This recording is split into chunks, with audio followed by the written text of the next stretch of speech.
नमस्ते विद्यार्थियों, आपका हमारे YouTube चैनल विचार मंच में हार्दिक स्वागत है। विद्यार्थियों, एक बार फिर से मैं आपके सामने हाजिर हूँ एक और करंट अफेयर्स की क्लास लेकर।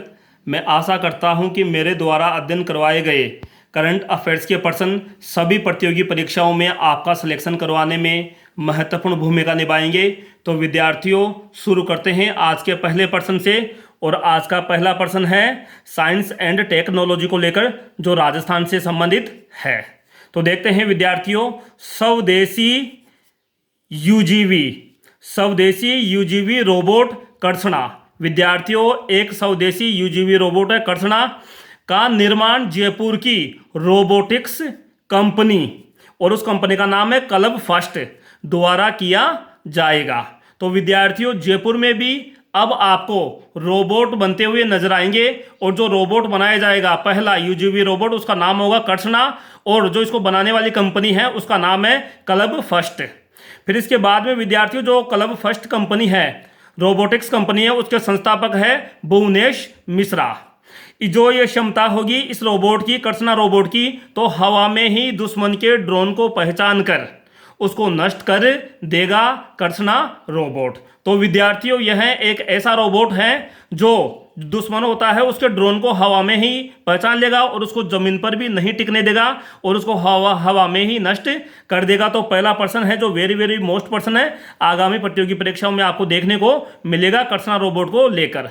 फिर विद्यार्थियों, जो आज का अगला प्रश्न है वह है राष्ट्रीय स्तर का।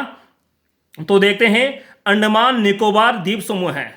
विद्यार्थियों, जो भारत में द्वीप समूह है, जैसे लक्षद्वीप समूह है, अंडमान निकोबार द्वीप समूह है, तो अंडमान निकोबार द्वीप समूह के हेवलॉक द्वीप का नाम बदलकर स्वराज द्वीप, नील द्वीप का नाम बदलकर शहीद द्वीप, और रोस द्वीप का नाम बदलकर विद्यार्थियों नेताजी सुभाष चंद्र बोस द्वीप रखा गया है। विद्यार्थियों, यह नाम पहले ही चेंज कर दिए गए थे, लेकिन यह अभी भी वर्तमान में चर्चित है, इसलिए मैंने यह प्रश्न करंट अफेयर्स में लिया है। तो आप नाम अवश्य याद कर लेना।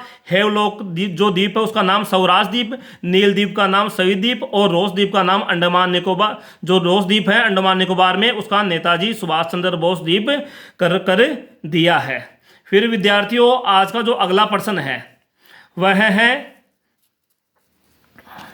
प्रधानमंत्री कार्यालय, जो पीएमओ होता है, प्रधानमंत्री ऑफिस, उसमें क्या होता है कि अलग अलग सेक्शन बने होते हैं। तो प्रधानमंत्री कार्यालय का जो नाम रखा गया है बदलकर सेवा तीर्थ, और जो राजभवन है उसका नाम बदलकर रखा गया है लोक भवन, और जो केंद्रीय सचिवालय है उसका नाम बदलकर रखा गया है विद्यार्थियों कर्तव्य भवन।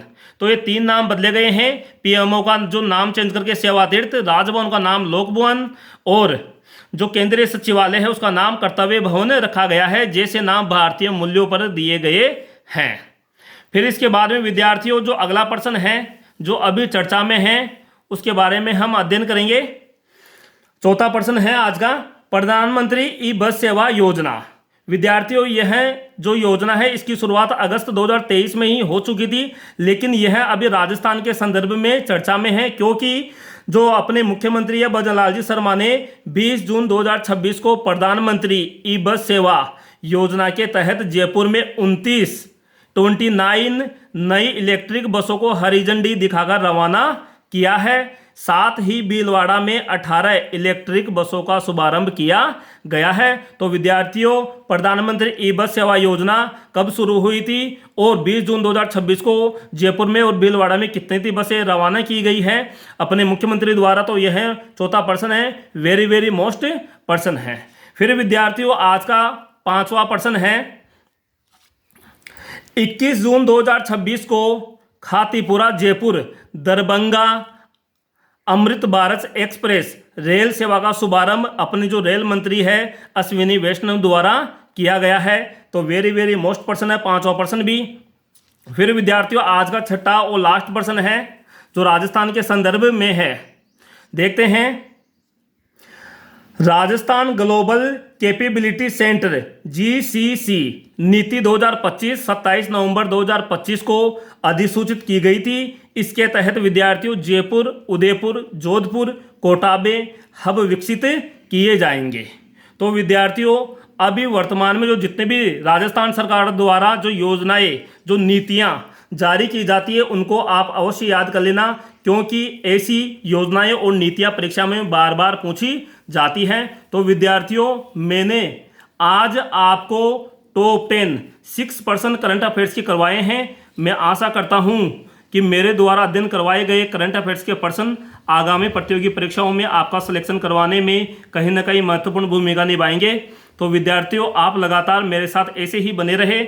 आपको इस चैनल पर रोज कुछ न कुछ करंट अफेयर्स की क्लास देखने को मिलेगी और ऐसे प्रश्न बताए जाएंगे जो बिल्कुल मुख्य प्रश्न होते हैं और जो परीक्षाओं में बार बार पूछे जाते हैं। तो मिलते हैं एक और नए वीडियो के साथ। धन्यवाद।